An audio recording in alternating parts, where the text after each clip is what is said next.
De retour dans la grande tribune des régions, 2 heures d'antenne ici en direct depuis Vichy. Nous accueillons les présidents des régions Nouvelle-Aquitaine et région Normandie avec Alain Rousset, Hervé Morin. Alain Rousset, bonjour. Bonjour.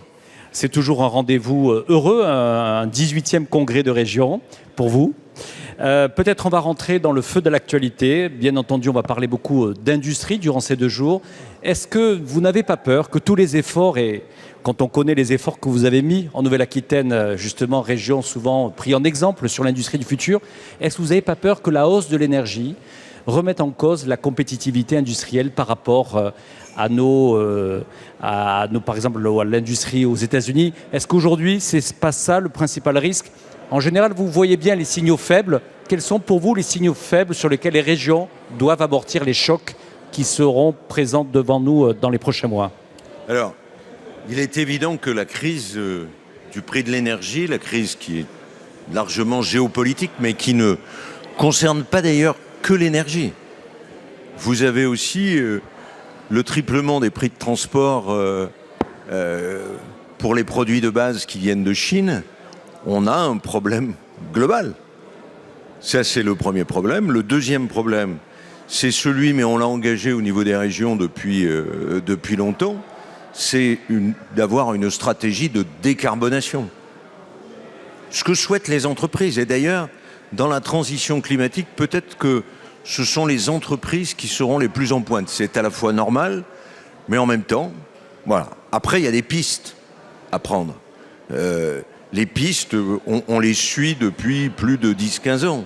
C'est comment on baisse la facture énergétique, comment on fait à partir de l'économie circulaire, et on a de très très belles boîtes. On est en train de créer un cluster en Nouvelle-Aquitaine sur toutes les entreprises d'économie circulaire. On a accueilli une entreprise qui vient d'Écosse, qui va reprendre les déchets, les chutes des entreprises métallurgiques, non pas simplement pour recycler, mais pour régénérer, pour être au début de la chaîne de production. Donc on a un travail inlassable à faire, et reste, on en parlait à l'instant avec Hervé Morin, reste un problème de fond de nos entreprises qui va leur permettre de sortir des PGE, de sortir de la crise, c'est l'équilibre dette-fonds propres. Et là, sur les fonds propres, en France, on est un peu à la ramasse. Hervé Morin, même question. La région Normandie, c'est une grosse région industrielle. Qu'est-ce que vous observez en démarrant cette rentrée auprès des chefs d'entreprise que vous connaissez très bien? C'est quoi pour vous les signaux faibles sur lesquels il va falloir être attentif? Et comment vous comptez amortir ces chocs pour préserver votre tissu économique à la fois de TI, de PME, de PMI? Bon, on a bien entendu toute une série d'entreprises qui sont directement impactées par le prix de l'énergie et qui ne peuvent pas répercuter ces coûts de production supplémentaires sur leur prix de vente. Celles-là, ce sont des entreprises qui sont en grand danger.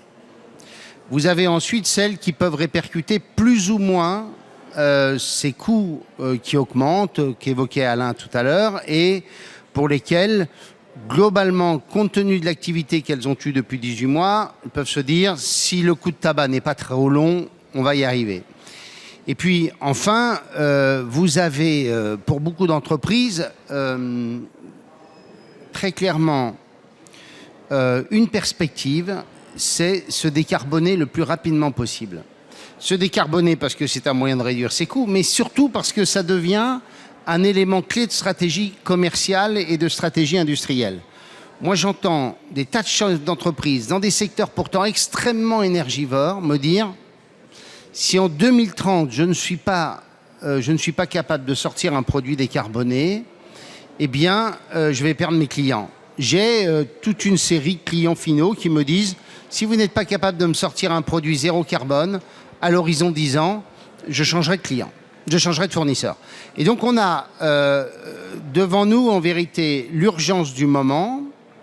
Mais cette urgence-là, elle est bien sûr pour nos citoyens et nos concitoyens, elle est aussi pour les collectivités locales.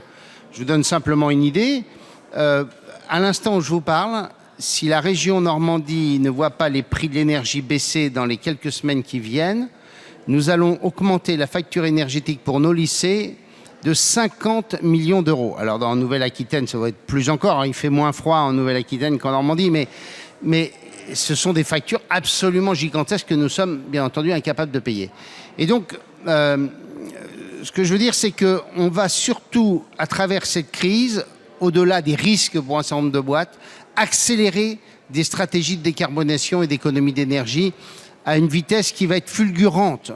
Moi, j'entends des entreprises qui se disaient bon, on va se donner un peu de temps, et qui maintenant ne se posent plus la question. Avec, derrière ça, un potentiel industriel dans des secteurs qui peuvent être des facteurs clés du développement industriel et spécialisation industrielle. J'en cite deux.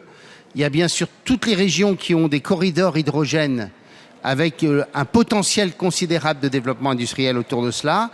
Et puis, par ailleurs, quand je prends ma région, une stratégie industrielle autour de l'hydrolien, c'est-à-dire des turbines dans les courants marins, où on peut là aussi avoir des vecteurs de développement industriel considérables.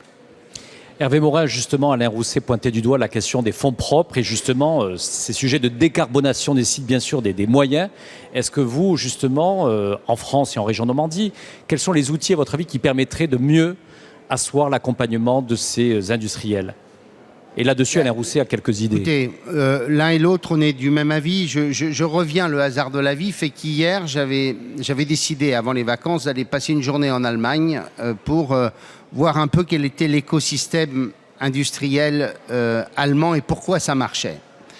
Et deux patrons d'entreprise, je vous raconte cette anecdote, durant une campagne présidentielle il y a quelques mois, l'un qui est le président d'un très grand groupe, le patron d'Airbus, et l'autre a une discussion lors d'une journée dans Lorraine avec un patron de TI qui avait des boîtes en France et en Allemagne. Ils leur dit mais pourquoi l'Allemagne marche mieux que la France? Et les deux, le PDG de la multinationale et le PDG de l'ETI familiale, les deux m'ont donné exactement les mêmes arguments. Le premier, il y a trop d'impôts sur la production en France, alors c'est peut-être un point de différence entre Alain et moi. Et le second, ils ont un modèle. Le Mittelstand allemand repose sur l'entrepreneuriat familial. Je n'arrive pas à comprendre pourquoi, si j'étais président de la République, la première mesure que je prendrais, c'est bâtir un modèle où le chef d'entreprise sait qu'il a le temps long. Et le temps long qui est un temps même générationnel, qui est un temps où on peut avoir des structures dans lesquelles on peut, au cas où on n'a pas de succession, mettre à l'abri le capital de l'impôt au moment de l'héritage. Et le second point, ce sont ces entreprises familiales qui s'appuient sur un écosystème régional, où bien sûr l'État agit sur un certain nombre de domaines, mais où les lenders ont les moyens de bâtir des modèles dans lesquels on les accompagne avec une puissance financière supérieure à la nôtre pour développer leurs fonds propres, pour faire en sorte d'accompagner leur stratégie de développement ou leur stratégie de passage d'un cycle économique à un autre. Et ça, en France, on a beaucoup développé d'instruments. Moi, j'ai créé, je crois, pour la première région, un fonds d'investissement dans lequel nous rentrons dans le capital des entreprises. Nous avons développé des prêts participatifs. Les uns et les autres, on a tous développé différentes recettes. Mais sans avoir ce levier considérable qui est une autonomie. Quand vous avez une banque régionale, comme ont tous les lenders, eh bien vous avez la capacité d'être un intervenant au même titre que n'importe quel acteur financier, qu'il soit coopératif, mutualiste ou privé. Nous, on est tenus par nos règles, le de minimis, pas plus de temps, bref, ce qui fait que, bien entendu, on est plus contraint que lorsqu'on est en Allemagne. Alain Rousset, une réaction. Bon, c'est un sujet sur lequel vous êtes souvent intervenu. Vous deux, vous avez été président de région de France. Vous avez souvent justement demandé aux gouvernements successifs un mouvement de décentralisation, de faire... Vous savez, la décentralisation en France, c'est Sisyphe, quoi. Mais est-ce que vous attendez justement, est-ce que vous attendez, Alain Rousset, un signe, quelque chose de la part de la Première ministre demain? Est-ce que dans ce nouveau quinquennat d'Emmanuel Macron, est-ce que vous pensez qu'on peut aller plus loin? On a l'impression... Moi, je n'étais pas à la réunion de l'Élysée, je crois que Hervé Morin y était. On a l'impression qu'il y a une ouverture qui tient peut-être à l'absence de majorité, qui tient peut-être, je l'espère, à l'appréhension des mouvements sociaux, parce que la France est un pays qui ne bouge que par des crises. Donc, selon vous, le président n'a pas le choix. Et les crises, ça coûte cher. 13 milliards d'euros, la crise des Gilets jaunes.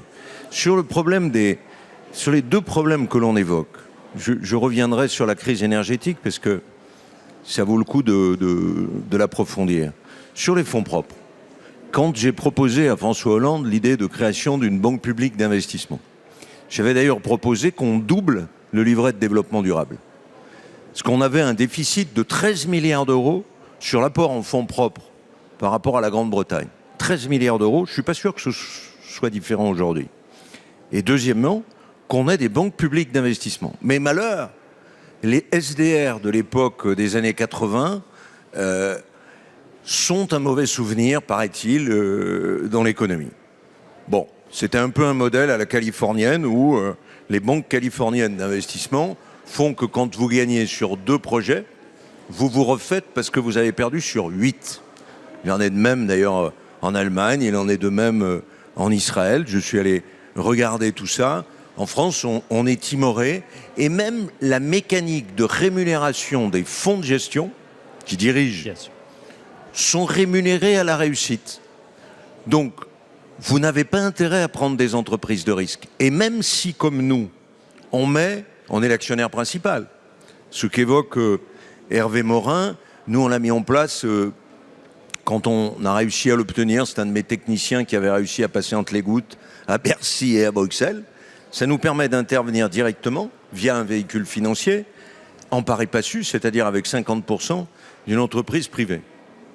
Mais quand on met un dispositif quelque part, si ce dispositif géré par des fonds de gestion qui sont tous très compétents, des sociétés de gestion, sont réglés par un mécanisme dont je ne me souviens plus le nom, qui s'appelle le carried interest. C'est-à-dire plus vous gagnez, plus les entreprises que vous prenez gagnent, plus ça vous rapporte. Pas à la collectivité, mais plus ça vous rapporte. Donc, il y a quelque chose, on avait mis les pieds dans le plat avec Martin Malvy quand il y avait eu un problème de ce genre à l'IRDI, parce que les bonnes sociétés, les sociétés celles qui étaient en ramp-up considérable, elles sortaient de l'IRDI, qui est une société normale, et elles passaient dans les dispositifs à carried interest. Voilà. Donc il faudrait que nous ayons des banques régionales d'investissement. Parce que la proximité, la connaissance des dossiers, ce qu'on appelle le deal flow, nous on aide 2700 entreprises par an. Donc on est capable d'analyser Voilà. Sur les problèmes de l'énergie. Rapidement sur l'énergie. On partage avec Hervé ce sentiment que, la situation est dramatique, peut-être moins qu'en Italie. Vous avez vu les chiffres en Italie, 120 000 entreprises qui devraient disparaître, peut-être si l'Europe ne fait rien. Mais ce qu'il faut, c'est qu'on apporte une accélération. Alors, nous, on s'est doté d'une feuille de route il y a 3 ans pour accélérer cette transition. Et je vais réunir dans quelques jours les entreprises, la recherche, les plateformes technologiques, pour voir ce que veut dire l'innovation climatique. C'est-à-dire comment, par exemple, on est capable aujourd'hui de décarboner le béton. On est capable de décarboner le béton. Je suis allé voir une entreprise dans les Landes samedi dernier. C'est extraordinaire. C'est le béton, la fabrication du béton, c'est une des entreprises les plus polluantes. Enfin, une des fabrications les plus polluantes. Donc il y a des investissements massifs à faire. Sur l'économie circulaire, là aussi, tension sur les matières premières, tension sur les métaux rares. On parle de lithium, on parle de zinc, on parle de nickel. Comment fait-on pour que l'économie circulaire, c'est le cas de l'alu. Il y a 20 ans de ça, la Suède et le Danemark récupéraient 80% de l'alu pour le recycler. Nous, en France, on en était à 15. Alors, je sais pas, on est peut-être à 40 ou 50 aujourd'hui. Mais on voit bien qu'il y a des progrès. Et vous anticipez les prochaines crises, Alain Rousset ? Simplement, je crois aux politiques industrielles. Je crois aux politiques industrielles. Et, pardon de le dire, mais le débat simplement sur la fiscalité, il y a eu un article dans Le Monde récemment par un économiste d'une banque, tout ça, ça ne se retrouve pas dans les investissements des entreprises. Il y a sûrement quelque chose, une normalisation à faire à l'échelle européenne, mais bon sang de bois, notre problème, comme on l'a fait avec l'usine du futur. Créons des politiques industrielles comme ça a pu exister avec le commissariat général au plan. Merci Alain Rousset d'être venu ici à la Grande Tribu des Régions. Hervé Morin, peut-être un dernier mot, parce que je sais que vous êtes attendu au Conseil des Régions et je ne voudrais pas être le fautif de votre retard à ce Conseil des Présidents. On va lancer une initiative inédite, puisque pour la première fois, Région de France va mener une tournée en France pour faire de la pédagogie sur les enjeux de souveraineté. Souveraineté, c'est le thème que vous avez choisi pour ce congrès des régions. On sera chez vous le 13 octobre à Rouen pour donner le coup d'envoi de Transformons la France au cœur des régions. Est-ce que selon vous, justement, dans cette période un peu troublée, il y a besoin d'aller faire de la pédagogie auprès des concitoyens sur ces sujets de souveraineté sanitaire, énergétique, industrielle, numérique? Est-ce qu'aujourd'hui, il faut plus que jamais parler aux Français? La question, c'est pas celle de la pédagogie en tant que telle, c'est plutôt celle de dire aux Français l'économie française a un avenir. Il y a encore beaucoup de compatriotes qui nous disent je veux pas que mon fils aille travailler ou ma fille aille travailler dans une usine, mais derrière ça, c'est l'idée que de toute façon, cette usine, un jour ou l'autre, a la vocation à fermer. Et moi, qui ai un PIB où 23% de ce PIB est industriel, la seule région qui a un PIB industriel comparable à l'Allemagne, eh bien, je vois un renouveau industriel considérable sur un certain nombre de secteurs. Des fragilités encore, mais de dire à nos compatriotes, le défi n'est pas perdu. Il ne faudrait pas tant de choses pour que notre pays retrouve l'esprit conquérant qui a été le sien pendant des décennies, pendant les 30 glorieuses, disons, j'allais dire, jusqu'à la fin des années 80. Et donc, on a besoin de dire à nos compatriotes, il y a des initiatives gigantesques partout, nous qui connaissons nos régions par cœur. Il n'y a pas un endroit où on ne voit pas quelqu'un qui est en train d'inventer un système, qui est leader mondial, leader européen, où des écosystèmes se mettent en place, où il y a... moi, je connais des centaines d'entreprises qui créent de l'emploi massivement dans le secteur industriel aujourd'hui et des entreprises qui s'implantent, qui viennent du monde entier, parce qu'ils considèrent qu'en France, il y a un écosystème qui leur permet de pouvoir se développer. Je pense que l'intérêt aussi, c'est cela, c'est dire à nos compatriotes, bon, on a chaud sur bien des points, il y a bien des points qui doivent être améliorés. Le premier d'entre eux est très probablement notre système éducatif, mais on a aussi un avenir. Le 21e siècle, il peut être aussi français et européen. Hervé Morin, juste peut-être un dernier mot sur la réindustrialisation, parce que vous abordez un sujet important sur lequel on a échangé précédemment, sur l'acceptation sociale. On sait que la réindustrialisation, c'est une opportunité pour réaménager le territoire. Est-ce que vous rencontrez des difficultés, quelquefois, sur certains territoires, sur l'acceptation d'implantation d'usines, qui est un sujet qu'évoquait tout à l'heure? Tous ceux qui nous racontent à Paris que pour éviter l'artificialisation, il suffit de transformer les friches et remettre les friches en état, ne savent pas que quand des friches ont été fermées depuis des sites industriels ont été fermés depuis 30 ou 40 ans et que de l'urbanisme est arrivé, les gens n'ont aucune envie de revoir une entreprise s'installer, surtout si elle est Céveso à un titre ou à un autre. Bien. En même temps, je vous raconte cette anecdote, on a un groupe américain Eastman qui s'installe, une boîte sur le recyclage plastique, c'est 1 milliard d'investissements direct, c'est rare, et une grande chaîne nationale est venue faire un reportage dans la ville qui est juste à côté de cette zone d'activité. Mais il y a un tel passé industriel, une telle culture industrielle que les journalistes ont cherché désespérément quelqu'un qui pouvait dire « Ah non, non, on n'a pas envie d'avoir une entreprise supplémentaire qui s'installe, qui soit Céveso ». Les gens disaient « Mais c'est génial !» On a une centrale nucléaire qui va bientôt, dont la construction, j'espère, va bientôt commencer.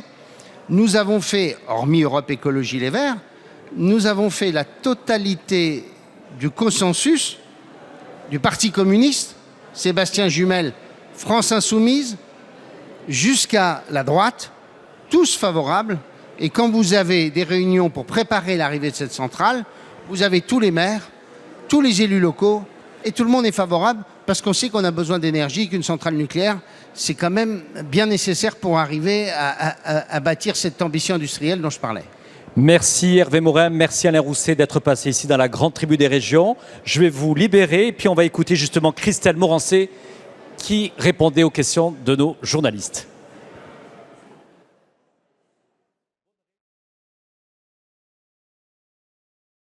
Les moteurs de la transformation, ce sont d'abord les entreprises, les centres de recherche, les universités et tous ceux qui prennent des risques pour changer positivement le modèle, pour passer de la logique de transition qui est aujourd'hui dépassée par l'impact du réchauffement climatique, par la guerre en Ukraine, à une logique de transformation de nos modes de production. Le rôle des régions, c'est de se battre aux côtés de ceux qui créent, qui inventent et qui construisent cette écologie de la croissance et des emplois à laquelle nous aspirons tous. Je suis par exemple très fière que la région des Pays de la Loire ait mobilisé aux côtés de l'État des crédits jamais égalés en faveur de nos universités, de nos grandes écoles. Tout part de la jeunesse, de la formation, de la recherche. Il est là le véritable espoir.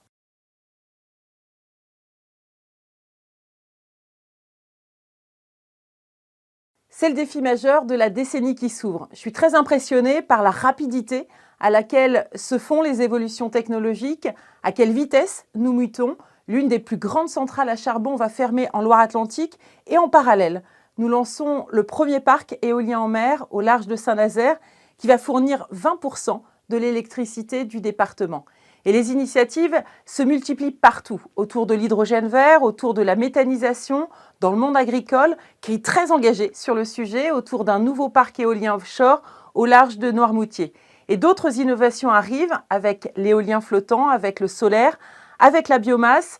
Les enjeux sont considérables, mais l'énergie qui est déployée pour y arriver est réellement impressionnante.